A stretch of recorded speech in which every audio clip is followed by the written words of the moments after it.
Hi, Goddess of Love here again. Kamusta kayo dyan, mga goddess ko? So, another reading na naman tayo today for the Earth signs, Taurus, Virgo, and Capricorn. So, kamusta kayo dyan, mga Earth signs natin dyan? So, let's start with you, Virgo. So, kamusta kayo dyan, mga Virgo, no? So, tignan natin anong sitwasyon, anong meron sa inyo ng iyong person right now, sitwasyon ninyo ng person mo, or anong nararamdaman nyo sa isa't isa, right? No? And of course, message or advice from your inner self, and of course, from the universe, no? So let's start with this, no? Person on your mind, no? Anong sitwasyon meron sa inyo, mga Virgo, no? So kuha tayo dito ng 3 cards for you, Virgo, 3 cards. Ano kayang sitwasyon meron ang mga Virgo natin right now, no? Universe, please tell us the situation from the Virgo signs, no? So let's see what those cards are. Excuse. So you have this, no? Immature. So what, no? So meron ditong immature person, no? So and then wala siyang pakialam, no? So, for him or her, it's a natural thing, no? It's not a big deal, no? Something like that, no? So, what else? And, of course, missing you, no? So, maybe, both of you are missing each other, right? No? Virgo, no? So, no? And, last one is, what is this? I'm your friend, lover, ready to settle, to have long-term commitment with you, no? So, no, mga Virgo, no? So, this one pala is your friend, no? So, whoever lang na makaka-resonate here, no? Sa sitwasyon na ito, no? So, kaya pala may immature dito because maybe before is parang feeling nyo ay or kung sino man sa inyo ay feeling not ready to settle on, that's why they are being so immature dahil parang takot, no? Takot sa commitment, something like that. Or maybe because you started as friends, no, right? No, so the other one is feeling immature in feeling immature because of yun nga, baka ma-reject, no? Something like that, no? So, or nakikipagrelasyon siya sa iba to forget that ano man tong nararamdaman niya. So that is being also an immature, right? Because hindi ka nagiging totoo sa iyong sarili, right? No? So, I hope na nakikita niyo to, no, mga Virgo, no? Medyo madilim, no? So, So, that's it, no? So, there is missing you and it's a good thing, no? So, kung sino lang makaka-relate dito ng mga Virgo, no? You have this friend who is ready to settle. I don't know kung ikaw man ito, Virgo, you want to settle sa iyong friend that you are now ready, no? So just wait for this, no? So maybe I may plans na tong person na ito, no, to confess his feelings, right? No? So, no, right now, medyo nagiging immature lang siya. Siguro ay defending his or herself, no? Because hindi niya pa maamin. That's why nagiging immature siya sa sitwasyon. But now, maybe soon, no, ay magiging ready na to mag-confess, no, mga Virgo, no? So, ayan yung nakikita nating scenario for you sa iyong person right now who is a friend, no, right, no, na merong deep feelings for you, no, or vice versa again, no, mga Virgo. So, tignan naman natin anong message or advice for you ng iyong inner self, no, mga Virgo. So, kuha tayo ng 1 card here, mga Virgo, 1 card only for advice or message ng iyong inner self, right? No? So, tignan natin to. What is this? So, you have this, no, adventure, no? So, Virgo, no, meron ka ditong adventure. So, sinasabi ng iyong inner self to have a vacation, no? something like that, no? So, kailangan nyo ng alone time, no? Punta kayo, go with the nature, no? Kumbaga, explore the nature, explore the Mother Earth, no? Something like that, no? So, labas-labas daw muna kayo, no? Labas-labas daw kayo dito, sabi ng iyong inner self, Virgo, no? Maybe for most of you ay hindi masyado lang nakakalabas-labas ng bahay ng mga Virgo. So, you need fresh air din, no? Mga Virgo, no? So, labas-labas din daw kayo. So, para makatulong din to sa inyong mental stress, no? Something like that, no? So, feel relaxed din kayo, no? For sometimes, no? So, yeah, that's it, no? So, tignan naman natin anong message or advice ni universe for you, Virgo, no? Kuha din tayo dito ng one card for you, Virgo. One card for Virgo, please, for the message or advice, no? Ni universe for you, no? So, yeah, tingnan natin yan. What's the advice or message? So, you have this, the best of you, no? So, sinasabi sa you, Virgo, dito ni universe na you are the best of you, no? So, you are just, you are, kumbaga, you are enough, no? So, you are the best version, no? Really. Kumbaga, baka nawawalan ka ng self-confidence, no? Something like that, no? So, wag mong isipin sa sarili mo yun, no? Because you are the best, no? Best of you, no? Something like that, no? So, wag kang panghihinaan ng loob, no? Wag mo ring ikukumpara yung sarili mo sa iba because we are all different, no? Meron tayo kanya-kanyang uniqueness and your uniqueness is different from the others, no? Magkakaiba tayo and show off that uniqueness that you have, Virgo, no? So, ayan ang makakatulong for your growth, for your stability, no? Something like that, no? So, sinasabi dito overall ni universe is show the best version of you, no? Something like that, no, Virgo? Huwag kang mahiya. Show your true self, no? Something like that. Your uniqueness, your authenticity, no? Something like that, no? So, wag mong ikukumpara ang sarili mo sa iba because you have your own skills, you have your own authenticity, right? No? So, you have your own best version of yourself that nothing or none of us, yes, o kami, hindi mo kami maikukumpara sa'yo because we are all different, right? No? So, yeah, that's it for you, Virgo. No? So, I hope may naka-resonate sa inyo dyan, mga Virgo. No? So, yeah, thank you for watching, Virgo. So, yeah, no, let's proceed naman to you, Taurus. So, yeah, kamusta kayo dyan, mga Taurus natin dyan, no? So, let's see anong sitwasyon meron sa inyo ng iyong person on your mind, no, right? Whoever it is, no? And of course, message or advice from the universe, no? And from your inner self, no? So, let's see, no? Sitwasyon na meron sa inyo ng iyong person right now. So, kuha tayo dito ng 3 cards for you, Virgo. I mean Taurus. Yeah. 3 cards for Taurus, right? So, yeah, kuha tayo dito. Universe, please guide us, no? Para sa ating mga Taurus. So, 1 more card. So, yeah, that's it, no? Tignan natin yung cards mo, Taurus, right? So, what are these cards? So, you have this, no? You don't love me, no? So, may nagtatampo dito, Taurus, no? Either ikaw or yung person mo, right? No?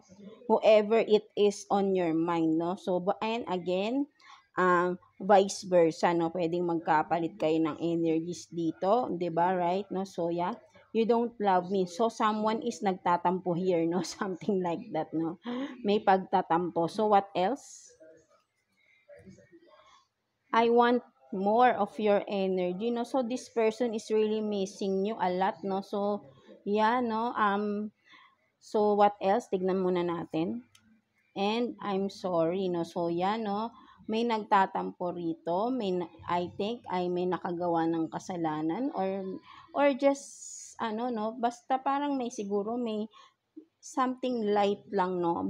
Parang yun lang naman din yung nasa-sense ko dito, mga Taurus, no? Meron ditong nagtatampo, magkaroon nagkaroon kayo ng arguments dito, no, maybe ay tampuhan lang to for me, no. So, for me, hindi masama tong nase-sense ko dito, no. So, this person is just missing you so bad, no, and feel sorry, no. So, I think meron kayo ditong pinagtalunan lang, no, selos, I think, no. So, kaya parang yung isa ay nagtatampo because feeling niya hindi mo siya mahal, no. May pagseselos na nangyari dito. And then, this is just a light, no, light, not a serious problem. That's what I sense here, no, mga Taurus, no. So, and this person or both of you are just missing each other, no. So wag na kayong magpataasan ng ego, no. So, para hindi na din lumaki ito.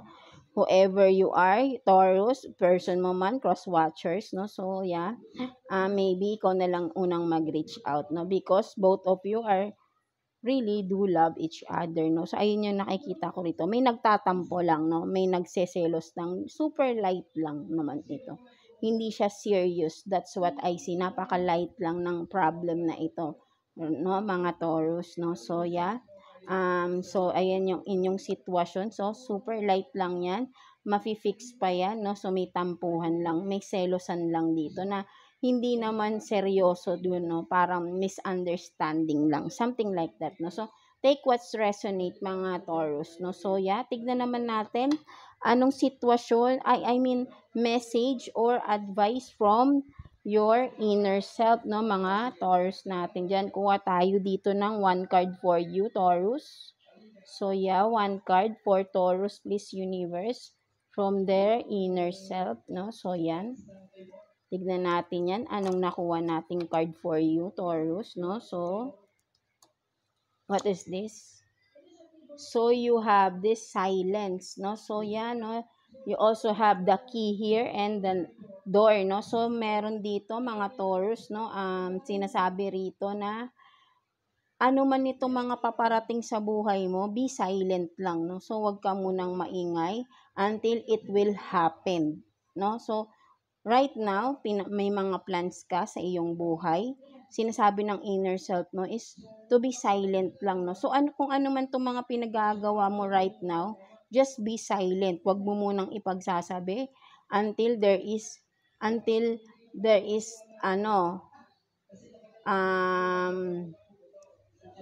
harvesting time, until the harvesting time comes, right, no. Kasi right now you are, I think some of you Taurus are starting up something new, no, mga ganun, no, mga Taurus, no. So, meron kayong mga sinisimulan na you are just being, no, parang with this, no, with the, kumbaga, you are stepping into a new cycle, no, a new beginning into your life, no. So, be silent lang daw muna, mga Taurus, no, whatever it is you are doing, no, sinasabi ng inner self, no, to be silent, no, whatever it is, and soon, you will unlock this door na, no. Siguro, by that time na meron ng bunga, lahat ng mga sinisimulan mo, then, time will tell, no? Sabi, parang ganun, 'di ba?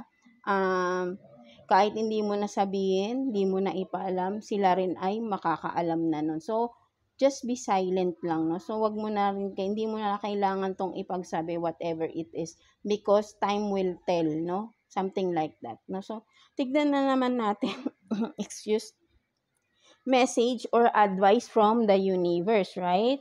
For you, Taurus. So, kuha tayo ng one card for you, Taurus.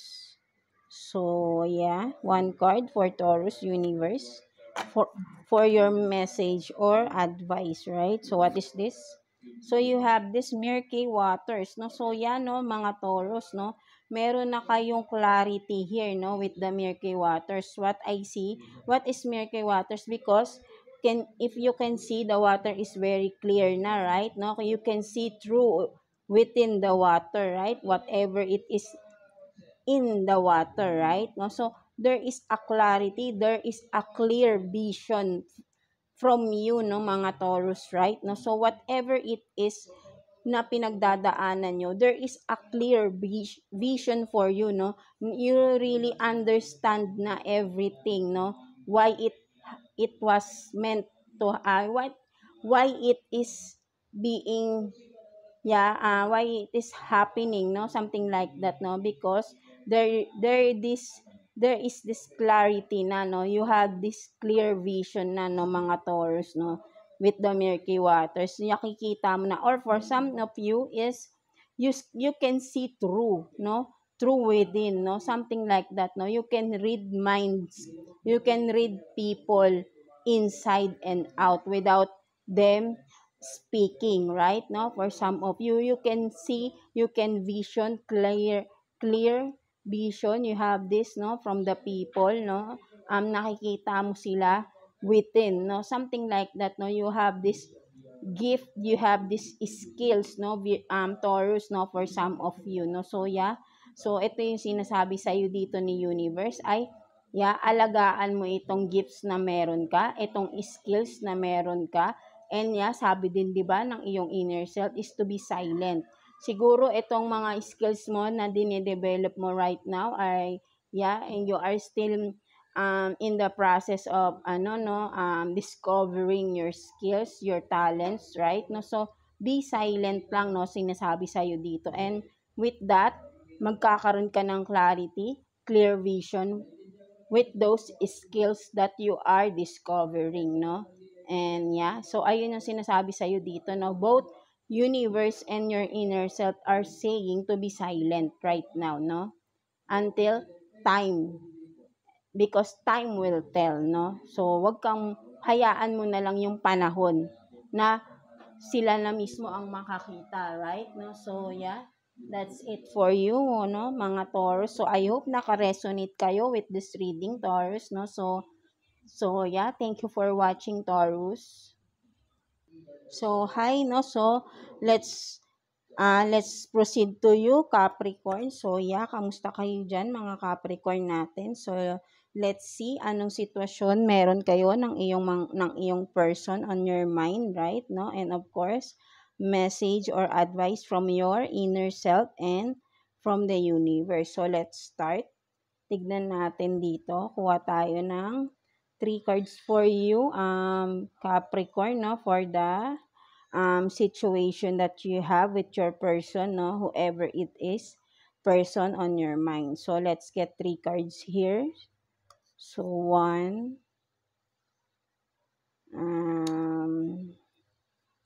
so 2, and last one. So tingnan natin ano kayang sitwasyon meron sa mga Taurus, Capricorn, right? No, so tignan natin yan. Excuse. So you have this, no, sex workers fund, no. So no, meron dito, no, isa sa inyo, no, Capricorn, I don't know, no, kung ikaw ito or ang person mo, right, no. So no, basahin niyo na lang ulit, no. So what else? So maybe na-discover mo ito, no, something like that. So, and again, vice versa tayo dito, no, pwedeng mag-switch kayo ng energies, right, no. So so kung saan kayong side makaka-relate, no, mga Capricorn. So what else? You have this, 'di ba, no? I like hooking up multiple partners. So no, it's confirmed, no, with this, no. So talagang syempre if that person is into this, no, so talagang multiple partners talaga yan, no, right? So what else? Last card. So no, meron dito, I'm not afraid of karma, no. So parang nagmamatigas itong person na ito, no, Capricorn, no. So ikaw lang din nakakaalam, whoever is this, no, Capricorn, no. Maybe ay na-confront mo na itong tao na to, no, because nalaman mo tong mga side niya, no, mga kahit sabihin nating side hustle, no, but then hindi kasi siya diskarte, no, discarding kakaiba to, right, no. So no, na-discover mo na ito, no, Virgo, or ikaw ito, Virgo, I mean Capricorn, no, for some of you, no. So your partner, your person is dealing or into sex workers, multiple partners, no, and then nagmamatigas siya, no, and he or she is not afraid of karma daw, no. So matigas itong tao na ito, no? So, maybe ay wala talaga siyang pakialam, no? Basta siya, gusto niyang gagawin niya yung para sa sarili niya, no? So, this person doesn't care, no? Sa people na nagmamahal sa kanya, no? Kumbaga, para sa kanya, selfish, may pagka-selfish itong tao na to, no? So, at nagmamatapang pa, no? Something like that, no? So kayo lang din ang, so kayo lang din ang nakakaalam nito, Capricorn, no? Whoever is this person, no? So, yan, no? So, yeah, no? This is not good, no? I'm not afraid of karma because karma, when it hit you, we can never tell, no, what karma will be bounce back to you, no? So, yeah, 'di ba? So, dapat hindi nagsasalita ng ganyan, no? Something like that, no? So, yeah, no? So, medyo masalimuot itong person na ito, no? Because of multiple partners, no? Syempre, once you are dealing with these sex workers is hindi natin masasabi, no? Something like that, no? So I'm not against with the sex workers, no? It's their job. Diyan sila kumikita, no? But then, those people who are entertaining, who are, going through with this, even though may mga partner sila, is really a red flag, right? No? Because may mapapag-usapan naman yan, no? Or maybe, kahit anong gawin natin, because if that person is is into this, like, no, doings, no, there is a problem, right? Mentally, sexually, maybe addiction, something like that, and that person needs to heal his or herself, right? Because this is not normal, especially if you had, or if you have already partner, right? Whatever it is boyfriend, girlfriend, live-in partner, and and what is mas pinaka worst is if you are married to this person, right? And then you found out that he or she is dealing with this kind of stuff, right? So it's really painful, no? So I don't know, Capricorn, if you are still together with this person or you are being separated na because of what was revealed, no? Something like that, no? So for me, I can advise is to let go of this person. Maybe if you are meant to be, then soon in the near future this person will come back to you, right, Capricorn? But first, he or she needs to heal herself, himself first before going back to you. Not to prove that he is changed, no? He is changing his ways, but to heal his self, right? Because this is not right, no? This is not a normal thing to do, right? This is addictions, right? And you must, and that person must heal the, 'di ba? Yung person na yun is dapat mag-heal before going into another relationship. Whether it's again with you, Capricorn, or with the other, or with other person, right? No? Because if that person wants a long-term commitment, then that person must stop doing this, right? No? And wag nang magmamatigas, no? Saying I'm not afraid of karma, because karma, you don't know what will bounce back with you. So don't say you're not afraid of karma, because we can never tell what karma will get bounce to you, no? So yeah, 'di ba? So yeah, that's it for you, Capricorn, no? So ayan yung nakuha nating sitwasyon for you, Capricorn. So let's see naman message or advice from your inner self, right, Capricorn? So let's see. Let's get one card here for you, Capricorn. No? So yeah, thank you, universe and Holy Spirit. So what is this? So you have this, no, shadow, no? So for some of you, Capricorn, no, ina-advise kayo ng iyong inner self to have a shadow work, no? Shadow work, reflection, self-reflection, self-understanding, self-respect, whatever it is that you need to heal within you, no? Something like that, no? So, you need some time alone, no? You need alone time, yeah, for yourself. So, you can heal also, no? Because of the traumas that you have been through, no? Right? No, Capricorn? So, yeah, your inner self is telling you to do some shadow work, solitude time, no? Something like that, no? So, yeah. So, yeah, just be alone and time for reflection, no? Something like that, no? So, yeah, that's it, no? So, what else? Let's see what's the message or advice for you from the universe, no, Capricorn. So, let's get one card for you, Capricorn, no? For the message or advice ni universe for you, right? So, let's see, ano yan? So, you have this, no? Trust your intuition, no? So, Capricorn, no? Sinasabi sa'yo dito ni universe is to trust, to, um, don't doubt, no? Kung wag kang magda-doubt sa iyong gut feeling, no? Something like that, no? So, because your intuition is always on point, no? Right, Capricorn? So, don't doubt yourself, no? So, your intuition is very accurate, no? Something like that, no? But yes, of course, you need to meditate, no? For you to enhance, to develop more of your skills, right? No? So, but then, your intuition, no? So, listen your intuition. Trust your intuition because your intuition is telling you something really, really um, important, no? Something like that, no? So, whatever your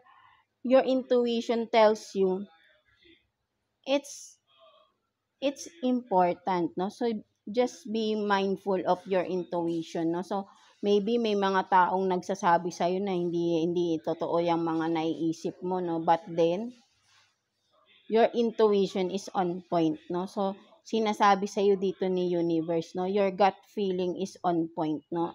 Capricorn. So, trust yourself, trust your intuition, right? No? So, yeah.